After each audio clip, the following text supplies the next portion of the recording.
প্রিয় দর্শক, আসসালামু আলাইকুম। গত 2 দিন যাবত সোশ্যাল মিডিয়াতে একটা বিষয় খুব ঘুরপাক খাচ্ছে, সেটা হচ্ছে আপনার সাকিব আল হাসানকে নিয়ে এক বক্তা যখন তাকে প্রশ্ন করলেন যে আপনার চোখ না সমস্যা, কিন্তু আপনার বিবেক তো নষ্ট হয়ে যায় নাই, আপনি কেন কথা বলছেন না? তখন সাকিব আল হাসান ওই বক্তাকে প্রশ্ন করলেন যে আপনি দেশের জন্য কি করছেন। যে ব্যক্তি ওনাকে প্রশ্ন করছেন উনি আসলেই ভদ্র, নাই তো উনি আসলে উত্তরটা এইভাবেই দিতেন যে আমার রেমিটেন্সের টাকায়, আমার বাপদাদার মানে অর্থের টাকায়, ট্যাক্সের টাকায় আপনার মতো একজন মির্জাফর তৈরি করছে, এবং আমার বাপদাদার রেমিটেন্সে, আমার ট্যাক্সের টাকায় আপনারা আজকে আপনার এরকম আপনার মতো একজন মানে বিবেকহীন মানুষ তৈরি করছে। এই কথাটা উনি বলতে পারতো, কারণ উনি ভদ্র, তো এই জন্য হয়তো এই কথাটা বলা নাই। কারণ সাকিবরে যে প্রশ্নটা করা হয়েছে, উনি হইতে পারে একটা দলের, ঠিক আছে, উনি কিন্তু আজকে 18 কোটি মানুষের ভালোবাসা পর্যায়ে আসছে। 18 কোটি মানুষের ভালোবাসায় আজকে সে সাকিব আল হাসানে পরিণত হয়েছে। সে একজন প্রবাসীকে এইভাবে প্রশ্ন করতে পারে না যে আপনি দেশের জন্য কি করছেন। একজন প্রবাসীর অবদান দেশের জন্য কতটুকু, এটা আমাদের সরকার ভালো জানে, আমাদের মন্ত্রী পরিষদ ভালো জানে যে একজন প্রবাসী কতটুকু মানে অবদান রাখছে দেশের জন্য, ঠিক আছে।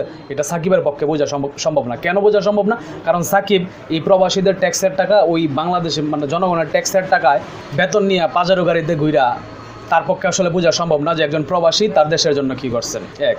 দ্বিতীয় প্রশ্ন, আরেকটা যে বিষয়টা, যেমন আপনারা মাশরাফি ভাইয়ের যে ফুটেজটা দেখতেছেন, আমি তাকে অধিক পরিমাণ সম্মান জানাই এবং অধিক পরিমাণ সম্মানের জায়গায় রাখি। এই জন্য রাখি, সে একজন বাংলাদেশের সফল ক্যাপ্টেন, আমি ওই হিসেবে তাকে ভালোবাসি, এবং দলমত নির্বিশেষে আমার মনে হয় আজও পর্যন্ত মাশরাফিকে নিয়ে কেউ প্রশ্ন ওঠায় নাই, বা তার মানে ব্যক্তিত্ব নিয়ে কেউ প্রশ্ন ওঠায় নাই।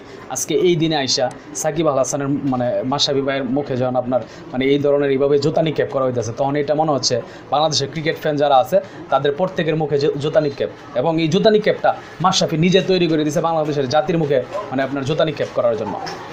উনি দলমত নির্বিশেষে, আমি এইটা আবারও এই কথাটাই বলতে চাই, সাকিবের ক্ষেত্রে যেভাবে বলছি মাশরাফির ক্ষেত্রেও সেই কথাটাই বলতে চাই।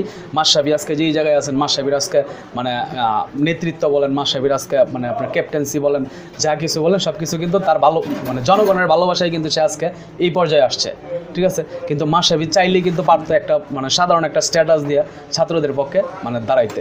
সে হইতে পারে কোনো একটা দলের এমপি, কিন্তু সেই সাথে সে কিন্তু 18 কোটি মানুষের ভালোবাসার একজন পাত্র।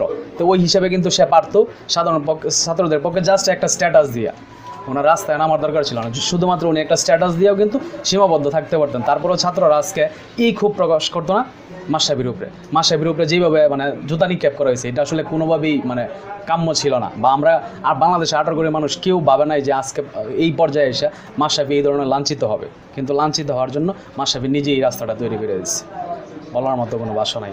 ভালো থাকবেন সকলেই। আসসালামু আলাইকুম।